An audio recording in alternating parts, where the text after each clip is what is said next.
পবিত্র আশুরার দিন মুমিনের জন্য অনেক বেশি গুরুত্বপূর্ণ একটি দিন। তো আজ পবিত্র আশুরার দিনে যদি আমরা এই 9টি আমল গুরুত্ব সহকারে করতে পারি, আল্লাহ যদি কবুল করে নেয়, ইনশাআল্লাহ আল্লাহ তাআলা চাইলে আমাদেরকে এই আমলের বরকতে উসিলায় জান্নাত দান করে দিলেও দিতে পারেন। কারণ নবীজি হাদিসের মধ্যে বলেন, উম্মত, কোন দিনের আমলের বিনিময়ে আল্লাহ তোমাদেরকে জান্নাত দান করবে সেটা কেউ বলতে পারে না, আমি নবীও বলতে পারি না। আমি যখন মেরাজে গিয়েছিলাম, আমি জান্নাতকে ঘুরে ঘুরে দেখলাম। আমি দেখলাম জান্নাতের মধ্যে একজন ব্যক্তি আনন্দে ঘুরে বেড়াচ্ছে। তো আমি জিব্রাইল আলাইহিস সালামকে ডেকে ডেকে জিজ্ঞেস করলাম, জিব্রাইল, এই ব্যক্তি কি এমন আমল করেছে যে আমলের কারণে আল্লাহ তাআলা তাকে এমন মর্যাদা, এমন সুন্দর জীবন দান করেছেন জান্নাতে? জিব্রাইল আলাইহিস সালাম বলল, ইয়া রাসূলুল্লাহ সাল্লাল্লাহু আলাইহি ওয়াসাল্লাম, এই ব্যক্তি যখন দুনিয়ায় জীবিত ছিল, রাস্তা দিয়ে হাঁটছিল। রাস্তা দিয়ে হাঁটার সময় সে একটি কষ্টদায়ক বস্তু রাস্তায় পড়ে থাকতে দেখে মানুষের চলাচলে কষ্ট হবে এই কথা ভেবে সে এটা রাস্তা থেকে সরিয়ে দিয়েছিল। আল্লাহ তাআলা যেহেতু বান্দা ও বান্দিকে অনেক বেশি ভালোবাসেন, ছোট্ট এই আমলের কারণে আল্লাহ তাআলা তাকে জান্নাতে এমন মর্যাদার জীবন দান করেছেন। তো প্রিয় দর্শক, আজ এই পবিত্র দিনে আমরা অবশ্যই 9টি আমল খুব গুরুত্ব সহকারে ইনশাআল্লাহ করব। তো চলুন প্রত্যেকটি আমলের সাথে আমরা পরিচিতি হয়ে নেই। প্রথম নম্বরে যে আমলের কথা বলবো সে আমলটি হলো, নবীজি সাল্লাল্লাহু আলাইহি ওয়াসাল্লাম বলেন, তোমরা পাঠ করিও সাল্লাল্লাহু আলাইহি ওয়াসাল্লাম, অর্থাৎ নবীর প্রতি এই দুরূদ শরীফটি বেশি বেশি পরিমাণে করবেন, অনেক গুরুত্ব সহকারে করবেন ইনশাল্লাহ। নবীজি হাদিসের মধ্যে বলেন, যে ব্যক্তি আমার প্রতি বেশি পরিমাণে দুরূদ শরীফ পাঠ করবে, হাশরের মাঠে সে আমার একেবারে নিকটেই থাকতে পারবে। সেই মজার মুহূর্তটা, সেই কাঙ্ক্ষিত মুহূর্তটা কেমন হবে যখন আপনি নবীজি সাল্লাল্লাহু আলাইহি ওয়াসাল্লামকে আপনার নিকটে পেয়ে যাইবেন। প্রিয় দর্শক, নবীজি আপনার দিকে তাকিয়ে থাকবে, আপনিও নবীর দিকে তাকিয়ে থাকবেন। ইস, সেই সুন্দর মুহূর্ত যা নেই কেমন হতে পারে। আল্লাহ, তুমি আমাদেরকে সেই সুন্দর মুহূর্তের ভাগীদার করে দিও ইনশাল্লাহ। তো আমরা বেশি পরিমাণে নবীর প্রতি সাল্লাল্লাহু আলাইহি ওয়াসাল্লাম এই দরুদ শরীফটি অবশ্যই পাঠ করব ইনশাল্লাহ। দ্বিতীয় নাম্বার যে আমলের কথা বলবো সে আমলটি হলো, নবীজি সাল্লাল্লাহু আলাইহি ওয়াসাল্লাম বললেন, ও আমার সাহাবীরা, আমি কি তোমাদেরকে এমন একটি আমলের সাথে পরিচয় করিয়ে দেব না, যে আমল যদি তোমরা শুধুমাত্র একবার করতে পারো, আল্লাহ তাআলার রহমতের 70 জন ফেরেশতা 1000 দিন পর্যন্ত তোমাদের আমল নামায় শুধু অনবরত নেকি লিখতে থাকবে। সাহাবীরা তো ছিল আমলের জন্য অনেক বেশি পাগল। সাহাবীরা বলল, ইয়া রাসূলুল্লাহ সাল্লাল্লাহু আলাইহি ওয়াসাল্লাম, বলুন কোন সেই আমল? নবীজি সাল্লাল্লাহু আলাইহি ওয়াসাল্লাম বলেন, যদি কোনো ব্যক্তি বলতে পারে, জাযাল্লাহু আন্না মুহাম্মাদান মা হুয়া আহলুহু, আল্লাহ তাআলার রহমতের 70 জন ফেরেশতা 1000 দিন পর্যন্ত অনবরত শুধু তার আমল নামায় নেকি লিখতে থাকবে। প্রিয় দর্শক, সাহাবীরা তো ছিল আমলের জন্য পাগল। সাহাবীরা অত্যন্ত খুশি হলেন। তো আমরা কি শিখতে পারলাম? যদি কোনো ব্যক্তি পাঠ করতে পারে, জাযাল্লাহু আন্না মুহাম্মাদান মা হুয়া আহলুহু, আল্লাহ তাআলার রহমতের 70 জন ফেরেশতা 1000 দিন পর্যন্ত অনবরত শুধু তার আমল নামায় নেকি লিখতে থাকবে। প্রিয় দর্শক, যুগে যুগে আল্লাহ তাআলা বহু বড় বড় পাপীকে ক্ষমা করেছেন, আমাদেরকেও ক্ষমা করে সুন্দর একটা জীবন দান করবেন ইনশাল্লাহ। 3 নম্বর যেই আমলের কথা বলবো সে আমলটি হলো, অবশ্যই অবশ্যই অবশ্যই বেশি বেশি পরিমাণে লা হাওলা ওয়ালা কুওয়াতা ইল্লা বিল্লাহ পাঠ করবেন। নবীজি সাল্লাল্লাহু আলাইহি ওয়াসাল্লাম বলেন, সাহাবীরা শোনো, আমি কি তোমাদেরকে এমন একটি আমলের সাথে পরিচয় করিয়ে দেব না, যে আমল যদি তোমরা করতে পারো, আল্লাহ রাব্বুল আলামিন তোমাদেরকে জান্নাতের গুপ্তধনের সন্ধান দিয়ে দিবেন। সাহাবীরা তো ছিল আমলের জন্য অনেক বেশি পাগল।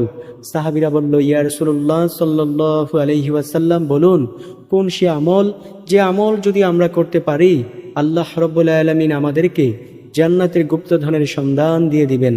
নবীজি বললেন, ও আমার সাহাবীরা শোনো, যে ব্যক্তি লা হাওলা ওয়ালা কুওয়াতা ইল্লা বিল্লাহ পাঠ করবে, আল্লাহ রাব্বুল আলামিন তাকে অবশ্যই জান্নাতের গুপ্তধনের সন্ধান দিয়ে দিবেন ইনশাল্লাহ। প্রিয় দর্শক, জান্নাত এমন সুখের একটি জায়গা, নবীজি বলেন ওই জান্নাতের মধ্যে দুঃখ বলতে কোনো শব্দ থাকবে না। আল্লাহ তাআলা পবিত্র কোরআনুল কারীমের মধ্যে বলেন, জান্নাতীরা জান্নাতের মধ্যে পাবে পাখির গোশত, যা তাদের খাওয়ার জন্য কোনো ঝামেলা করতে হবে না। যেমন দুনিয়ায় যখন মানুষ খাবার খায়, সেই খাবার রান্নার কষ্ট আছে, সেই রান্না করার জন্য অপেক্ষা করতে হয়। কিন্তু জান্নাতীরা যা চাইবে আল্লাহ তাআলা তাদেরকে সাথে সাথেই তাই দান করবেন ফেরেশতার মাধ্যমে। ধরুন আপনি জান্নাতের মধ্যে শুয়ে আছেন অথবা বসে আছেন, এমন সময় আপনার নজর পড়ল জান্নাতের বিলের মধ্যে একটা মহিষ অথবা গরু ঘাস খাচ্ছে। আপনার মনে চাইল, ইস, যদি এই গরু অথবা মহিষের গোশত দিয়ে আপনি ভাত খেতে পারতাম। এই বলার সাথে সাথে আল্লাহ রাব্বুল আলামিনের ফেরেশতারা সেই গোশত আপনার সামনে হাজির করে আনবেন, সুন্দরভাবে ভুনা করে। প্রিয় দর্শক, এমন শান্তিময় জান্নাত যদি পেতে চান তাহলে হাঁটতে চলতে উঠতে বসতে লা হাওলা ওয়ালা কুওয়াতা ইল্লা বিল্লাহ পাঠ করুন। কারণ নবীজি বলেন, যে ব্যক্তি জান্নাতের গুপ্তধনের সন্ধান পেতে চায় সে যেন এই বাক্যটা পাঠ করে। 4 নাম্বার যে আমলের কথা বলবো সে আমলটি হলো মিথ্যা কথা বলবেন না, সব সময় সত্য কথা বলবেন। নবীজি বলেন, সত্যবাদিতা মানুষকে তাকওয়ার পথে পরিচালিত করে, আর তাকওয়া মানুষকে জান্নাতের পথে পরিচালিত করে। প্রিয় দর্শক, নবীজি সাল্লাল্লাহু আলাইহি ওয়াসাল্লামের কাছে একজন ব্যক্তি আইসা বলল, ইয়া রাসূলুল্লাহ, আমি সকল গুনাহের কাজ করি, এমন কোনো গুনাহের কাজ নেই যেটা আমি করি না। ও নবী, আপনি আমাকে এমন একটি আমলের কথা বলুন যে আমল করলে আমি আমার সকল গুনাহের কাজগুলো ছাড়তে পারবো। নবীজি বললেন, তুমি আজকের পর থেকে মিথ্যা বলা বন্ধ করে দিও। ওই ব্যক্তি মনে মনে ভাবলো যে আমি চাইলাম দামি একটি আমল, নবীজি আমাকে শুধু বলল মিথ্যা বলা বন্ধ করতে। ওই ব্যক্তি যখন আবার পরক্ষণে চুরি করতে গেল, তখন সে মনে মনে ভাবতে লাগলো যে আমি যদি এখন চুরির কাজ করি, পরবর্তী সময়ে যদি নবীজি আমাকে জিজ্ঞেস করে তুমি কি আর কখনো চুরি করেছিলে, আমি যদি বলি যে চুরি করি নাই, তাহলে তো মিথ্যা কথা হয়ে যাবে, না আমি চুরি করতে পারবো না। ওই ব্যক্তি যখন আবার ডাকাতি করতে গেল, অন্যান্য গুনাহের কাজ করতে গেল, তখন সে মনে মনে এটাই ভাবলো, আর তখন সে আর কোনো গুনাহের কাজ করতে পারলো না। প্রিয় দর্শক, তো নবীজি সাল্লাল্লাহু আলাইহি ওয়াসাল্লাম বলেন, মিথ্যা মানুষকে ধ্বংস করে দেয়, তোমরা সত্য কথা বলো। সত্যবাদিতা মানুষকে তাকওয়ার পথে পরিচালিত করে, তাকওয়া মানুষকে জান্নাতের পথে পরিচালিত করে। 5 নাম্বার যে আমলের কথা বলবো সে আমলটি হলো বেশি বেশি পরিমাণে বলবেন লা ইলাহা ইল্লাল্লাহ। নবী মুসা আলাইহিস সালাম একদিন আল্লাহ তাআলাকে বলতেছেন, আল্লাহ, আপনি আমাকে এমন একটি কালিমা ও বাক্য শিখিয়ে দেন আমি যেন সেই বাক্য দিয়ে আপনাকে ডাকতে পারি। আল্লাহ তাআলা বললেন, ও নবী মুসা, তুমি বলো লা ইলাহা ইল্লাল্লাহ। নবী মুসা আলাইহিস সালাম বললেন, আল্লাহ, আমি চাইলাম আপনার নিকট দামি একটি বাক্য, আপনি আমাকে এমন ছোট্ট একটি বাক্যের কথা বললেন। আল্লাহ তাআলা বললেন, ও নবী মুসা, এই বাক্যটাকে তুমি ছোট মনে করিও না। এই বাক্যের ওজন এত বেশি যে সমগ্র সৃষ্টিকুলকে যদি তুমি এক পালায় রেখে এই বাক্যটাকে আরেক পালায় রেখে ওজন দিয়ে দাও, তারপরেও এই বাক্যের ওজনের সমতুল্য হবে না। নবীজি সাল্লাল্লাহু আলাইহি ওয়াসাল্লাম বলেন, ও আমার উম্মতেরা শোনো, তোমরাও যদি এই আমলটি করতে পারো, আল্লাহ তাআলা তোমাদেরকে অনেক নেক, অনেক সওয়াব দান করবেন ইনশাআল্লাহ। হাশরের মাঠে আল্লাহ তাআলা নবীকে ডেকে ডেকে বলবেন, ও আমার বন্ধু মুহাম্মদ সাল্লাল্লাহু আলাইহি ওয়াসাল্লাম, আপনি আপনার ওই সমস্ত উম্মতদেরকে লইয়া জান্নাতে প্রবেশ করুন যে তার জীবদ্দশায় বলেছে লা ইলাহা ইল্লাল্লাহ এবং এর উপর ঈমান এনেছে। তো প্রিয় দর্শক, আমরা অবশ্যই বেশি বেশি পরিমাণে বলবো লা ইলাহা ইল্লাল্লাহ। নবীজি সাল্লাল্লাহু আলাইহি ওয়াসাল্লাম বলেন, ও আমার উম্মতেরা শোনো, তোমরা যদি এই বিশেষ বাক্যটি বলতে পারো, আল্লাহ তাআলা তোমাদেরকে অনেক অনেক অনেক সওয়াব দান করবেন ইনশাআল্লাহ। নবীজি বলেন, যার জীবনের শেষ কথা হবে লা ইলাহা ইল্লাল্লাহ, সে অবশ্যই জান্নাতি হবে। এই দুনিয়াতে যদি কোনো ব্যক্তি এই বাক্যটির আওয়াজ দেয়, ওই বাক্যের আওয়াজ প্রবল গতিতে আকাশের দিকে ছুটতে থাকে। আল্লাহ তাআলার আকাশের এবং আল্লাহ তাআলার আরশের কাছে একটি নূরের খুঁটি রয়েছে, ওই খুঁটির সাথে গিয়ে জোরে জোরে ধাক্কা লাগতে থাকে। খুঁটিটুকু এই ধাক্কার কারণে জোরে জোরে কাঁপতে থাকে। আল্লাহ তাআলা যদিও জানেন, তারপরেও তিনি জিজ্ঞেস করেন, ও খুঁটি, তুমি কেন কাঁপো? ওই খুঁটি বলতে থাকে, আল্লাহ, দুনিয়ায় একজন নগণ্য গোলাম, আপনার একজন নগণ্য বান্দা আপনাকে বলেছে আপনি ছাড়া নাকি তো আর কোনো মাবুদ নেই। এই আওয়াজ শোনার পর থেকেই আমি কাঁপতেছি। আল্লাহ বলেন, ও খুঁটি, তুমি কিভাবে কাঁপা বন্ধ করবে? খুঁটি বলতে থাকে, আল্লাহ, যতক্ষণ পর্যন্ত আপনি তাকে ক্ষমা না করবেন ততক্ষণ পর্যন্ত আমি কাঁপা বন্ধ করব না। আল্লাহ তাআলা বলেন, ও খুঁটি, যাও, আমি আল্লাহ তাকে ক্ষমা করে দিলাম। প্রিয় দর্শক, এমনই ভাবে বহু বড় বড় পাপীকে আল্লাহ ক্ষমা করেন। যুগে যুগে আল্লাহ তাআলা অনেক বড় বড় পাপীকে ক্ষমা করেছেন। নবী মূসা আলাইহিস সালামের জামানার সেই পাপিষ্ঠ ব্যক্তির ঘটনা সম্পর্কে কে না জানে। নবী মূসা আলাইহিস সালামের জামানায় এমন অনাবৃষ্টি দেখা দিল যে বৃষ্টি না পেয়ে পেয়ে ফসলাদি শস্য সম্পদ যা কিছু আছে সকল কিছু বিনষ্ট হয়ে যাচ্ছে। তো সবাই নবী মূসা আলাইহিস সালামের কাছে এসে বলল, নবী মূসা, আপনি তো প্রায় সময় আল্লাহ তাআলার সাথে কথা বলেন, আপনি একটু আল্লাহ তাআলাকে বললেন তো যাতে আল্লাহ তাআলা বনী ইসরায়েল গোত্রের মধ্যে বৃষ্টির ব্যবস্থা করে দেন। আল্লাহ তাআলা দরবারে যখন নবী মূসা আলাইহিস সালাম সবাইকে সাথে নিয়ে দোয়া করতে লাগলেন, আল্লাহ, বনী ইসরায়েল গোত্রের মধ্যে বৃষ্টি নেই, তুমি বৃষ্টির ব্যবস্থা করে দাও। আল্লাহ তাআলা সাথে সাথে জানিয়ে দিলেন, নবী মূসা, তুমি যদি তোমার জীবদ্দশায় এইখানে বৈশাও দোয়া করো, তারপরেও আমি আল্লাহ দোয়া কবুল করব না, বৃষ্টিও দান করব না। নবী মূসা আলাইহিস সালাম বললেন, কেন আল্লাহ, আমি কি কোনো অন্যায় করেছি? আল্লাহ তাআলা বললেন, ও নবী মূসা, তুমি কোনো অন্যায় করোনি, তবে তুমি যেই মজলিসের মধ্যে বৈশা দোয়া করতেছো সেই মজলিসের মধ্যে একজন 40 বছরের নাফরমান জিনাকার যুবক রয়েছে। ওই যুবক যতক্ষণ পর্যন্ত এই মজলিস থেকে না উঠবে ততক্ষণ পর্যন্ত আমি আল্লাহ দোয়াও কবুল করব না, বৃষ্টিও দান করব না। নবী মূসা আলাইহিস সালাম মেজাজ গরম করে বললেন, ওই জিনাকার, তোমার কারণে মহান মালিক বৃষ্টি দান করতেছে না। শোনো, তুমি যদি না উঠো তাহলে কিন্তু আমি আল্লাহ তাআলার দরবার থেকে তোমার নাম এনে সবার সামনে তোমাকে লাঞ্ছিত অপমানিত করব। ওই জিনাকার বড় ভয় পেয়ে গেল। সে ভয় পেয়ে এবার সে মনে মনে ভাবতে লাগলো, হায়রে, আমি যদি এখন উঠে যাই, যদি নবী মূসা আলাইহিস সালাম আমাকে চিনে ফেলে এবং সবাই আমাকে চিনে ফেলে, আমি তো অপমানিত হব। আবার যদি নাও উঠি, যদি নবী মূসা আলাইহিস সালাম আল্লাহ তাআলার দরবার থেকে না মেনে সবার সামনে আমাকে লাঞ্ছিত অপমানিত করে, তাহলে তো আমার কোনো উপায় থাকবে না।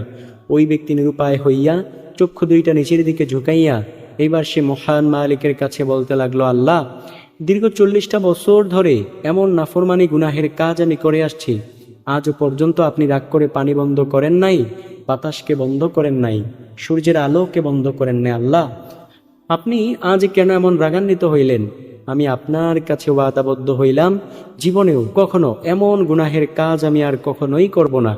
নবী মূসা আলাইহিস সালাম হঠাৎ করে তাকিয়ে দেখলেন আকাশটা মেঘাচ্ছন্ন হয়ে গেল, প্রচুর পরিমাণে বৃষ্টি পড়া শুরু হয়ে গেল। নবী মূসা আলাইহিস সালাম আল্লাহ তাআলাকে বললেন, আল্লাহ, জিনাকার তো উঠল না, কিন্তু আপনি কেন বৃষ্টি দান করলেন? আল্লাহ তাআলা বললেন, ও নবী মূসা, আমি যার কারণেই বলেছিলাম বৃষ্টি দান করব না, আমি তার কারণেই বৃষ্টি দিয়ে দিয়েছি। শোনো, তুমি যখন তাকে ভয়ভীতি দেখিয়েছো যে মানুষের সামনে নাম প্রকাশ করে দেবে, তখন সে আমি মহান মালিকের কাছে এমনভাবে কান্নাকাটি করে গুনাহের জন্য ক্ষমা চেয়েছে, আমি আল্লাহ তার জীবনের সকল গুনাহগুলোকে ক্ষমা করে দিয়ে তোমাদের এই বনী ইসরাইল গোত্রের মধ্যে বৃষ্টির ব্যবস্থা করে দিয়েছি। তো প্রিয় দর্শক, যুগে যুগে আল্লাহ তাআলা বহু বড় বড় পাপীকে ক্ষমা করেছেন, আমাদেরকেও ক্ষমা করবেন ইনশাল্লাহ।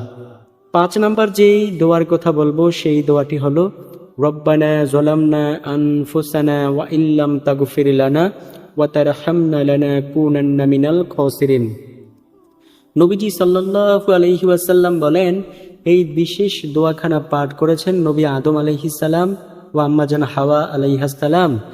তারা যখন জান্নাতি ফল খেয়ে ভুল করে বসলেন, আল্লাহ তাআলা এই শাস্তি হিসেবে তাদেরকে একজনকে দুনিয়ার এই মাথায়, আরেকজনকে দুনিয়ার আরেক মাথায় পাঠিয়ে দিলেন। দুইজন পৃথিবীর 2 মাথায় থেকে দীর্ঘ 350 বছর অঝোর ধারায় কান্না করেছে। আল্লাহ তাআলা তাদের কোনো দোয়াকে কবুল করেন নাই। তারা সব সময় বেশি বেশি পরিমাণে পাঠ করত, রব্বানা যালামনা আনফুসানা ওয়া ইল্লাম তাগফির লানা ওয়া তারহামনা লানাকুনান্না মিনাল খাসিরিন। আল্লাহ তাআলা এই দোয়াটাকে কবুল করেছেন এবং আল্লাহ তাআলা এই দোয়াটাকে পবিত্র কোরআনুল কারীমের মধ্যে দিয়ে দিয়েছেন। নবীজি বলেন, ও আমার উম্মতেরা শোনো, তোমরা যদি এই বিশেষ দোয়া ইস্তেগফার পাঠ করে আল্লাহ তাআলার কাছে ক্ষমা চাইতে পারো, আল্লাহ তোমাদের জীবনের সকল গুনাহগুলোকে ক্ষমা করে দিবেন। যেমনই ভাবে আল্লাহ বহু বড় বড় পাপীকে ক্ষমা করেছেন তাওবা ইস্তেগফারের মাধ্যমে।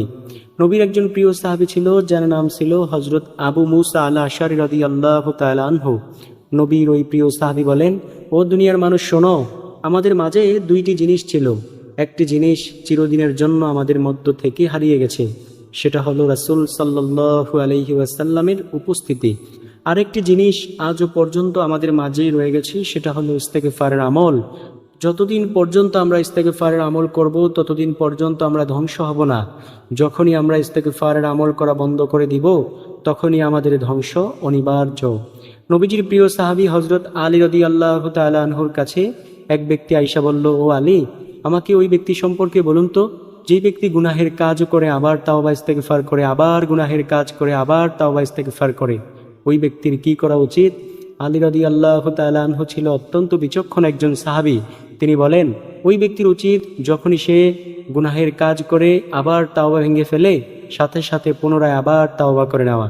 তাওবা করতে করতে করতে করতে একদিন না একদিন আল্লাহ তাআলা তাকে এমনভাবে কবুল করবেন, তার আর কোনো গুনাহ অবশিষ্ট থাকবে না।